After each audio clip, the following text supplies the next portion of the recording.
James, what's your excitement level here 1 week ahead of baseball season? Yeah, I mean, we're really excited. I think we're all ready to go play somebody else. It was nice to play a couple fall ball games against some other schools. But yeah, we're really excited, and I think we're really confident going into this weekend.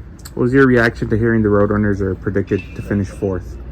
Yeah, I mean, it's a new team, a lot of new faces, a lot of guys that people within the conference probably don't know. Other than us, we've been practicing together hard for about 5 months, or 4 or 5 months now. So our confidence, our expectations are high, but I'm not surprised that maybe a little lower than where we finished last season.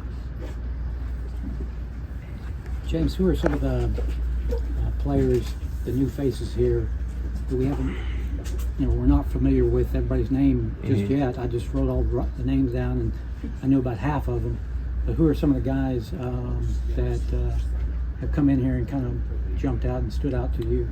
Yeah, I mean, there's a lot of great players. Coach Hallmark, Coach Aguayo, Coach Butler did a great job bringing in a lot of talent from a lot of different levels and a lot of different places.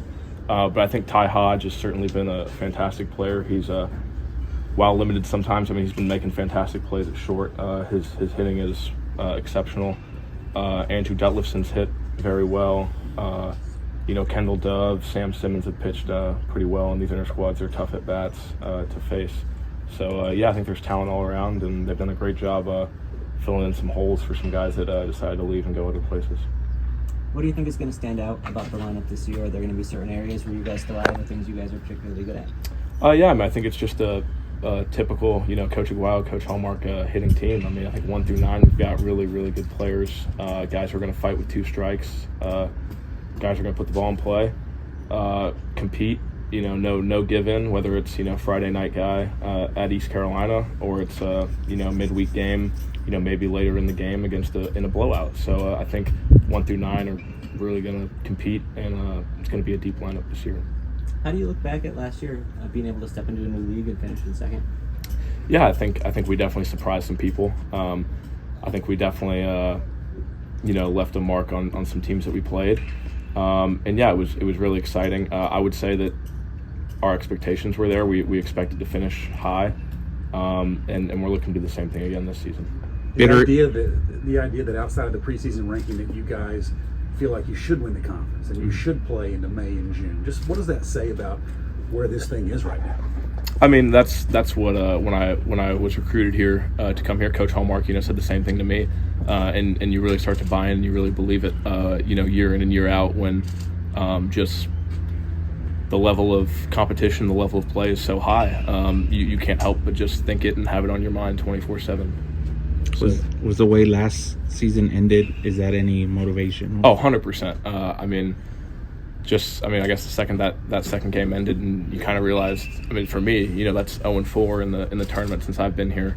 And it stings, it hurts a lot.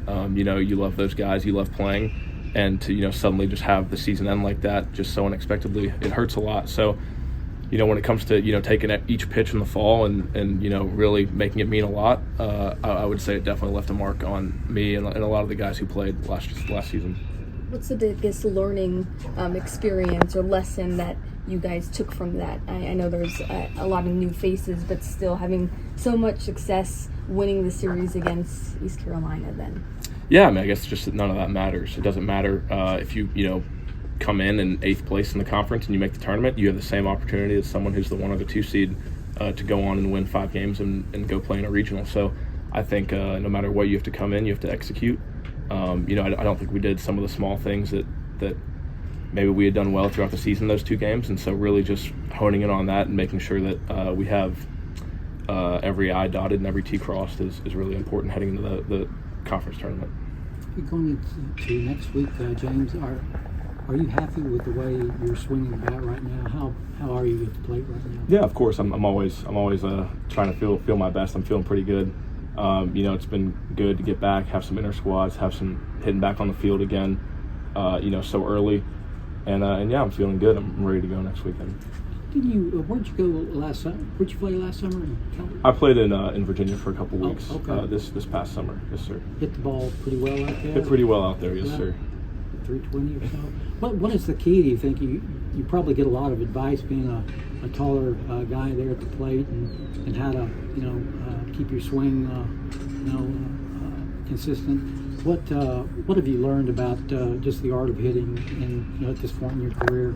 Yeah, well, Coach Homer and Coach Aguayo do a great job, teaching hitting. I mean, you can look at all their track record, how many hitters have come out of here and put up fantastic numbers. But for me, it simply comes down to swinging at strikes and not swinging and taking balls. When I'm able to control the zone, I'm able to have a lot of success, and keeping the walks up and the strikeouts down is certainly a major key for me. We were just talking to Mason about some of the accolades that he's received entering the season. How have you seen him kind of respond to that level of attention? Oh, I mean, Mason's just, calm, cool, collected. He's, for the team. He's obviously happy to receive those awards, but you'll never hear him talk about it. You'll never hear him say that to anyone. He's talking about this group of guys, the whole team, above himself, for sure. Is he really the worst golfer on the team? I don't know. I've never seen him play. I think the pitchers get to have a little bit more fun and go out and play. I don't think Coach Aguayo would love to hear that 10 or 15 guys went out and played 18 holes on Monday. So I guess if he claims it, then I'll let him have that. So James, we've seen your Tiny Mike interviews. How did that come to pass, and what's that been like for you? Oh, it's just a fun little thing. Me and Katie talked about it a little bit. Just thought it'd be a fun thing to kind of just have some fan interaction. And I think last season, they had a couple ideas with the cards on Sunday and stuff like that. Just really trying to get some fans involved, try and get some people connected with the team. And hopefully some more people come out here this year and come check out the bird bath. That'd be very exciting for us. Thanks. Thank you, guys.